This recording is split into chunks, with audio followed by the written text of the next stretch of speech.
சொல்லுவார்கள். அனஸ் ரலியல்லாஹு அவர்கள் ஜுபைர் இப்னு ஆதிர் இடத்துல கேட்பார்கள், ஹஜ்ஜாஜ் இப்னு யூசுஃபினுடைய ஆட்சி மிக கொடுமையாக இருக்கிறது, மிக கொடுமையாக இருக்கிறது, அதை அனுபவிக்க முடியவில்லை என்பதாக மக்கள் சொல்லுகின்ற நேரத்திலே அனஸ் ரலியல்லாஹு சொன்னார்கள், இஸ்பிரு, பொறுமையாக இருங்கள், பொறுமையாக இருங்கள், ஒரு காலம் வரும், அந்த காலம் சிறந்த காலமாக இருக்கலாம், வரக்கூடிய காலத்தை விட என்று சொன்னார்கள்.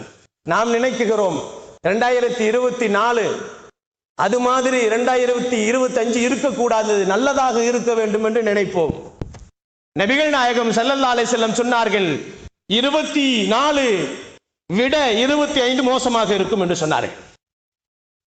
ஏனென்று சொன்னால் பெருமானாருடைய காலம் பொற்காலம், அது கைருன் நாஸ், மனிதர்களிலே சிறந்த மனிதர்கள் கர்ணி, என் காலத்தில் வாழ்ந்தவர்கள் தான் சிறந்தவர்கள்.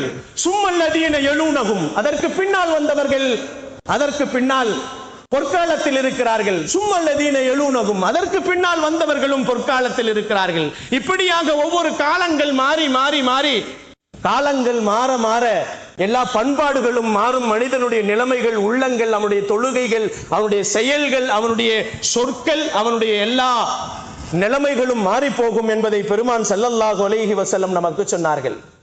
மோசமாகி போய்கொண்டே இருக்கும் என்று சொன்னார்கள். காலங்கள் என்று சொன்னால் வருடத்தையோ மாதங்களையோ சொல்லவில்லை, மனிதர்களை சொல்லுகிறேன் என்று சொன்னார்கள் பெருமான் ஸல்லல்லாஹு அலைஹி வஸல்லம். நன்மைகள் அருகி போகும், தீமைகள் பெருகி போகும் என்று சொன்னார்கள் பெருமான் ஸல்லல்லாஹு அலைஹி வஸல்லம். காலங்கள் போக போக தீமைகள் பெருகி போகும், நன்மைகள் அருகி போகும் என்று சொன்னார்கள் பெருமான் ஸல்லல்லாஹு அலைஹி வஸல்லம். காலங்கள் வருகின்ற நேரத்தில் சோதனைகள் தலை தூக்கி விரித்தாடும் என்று சொன்னார்கள்.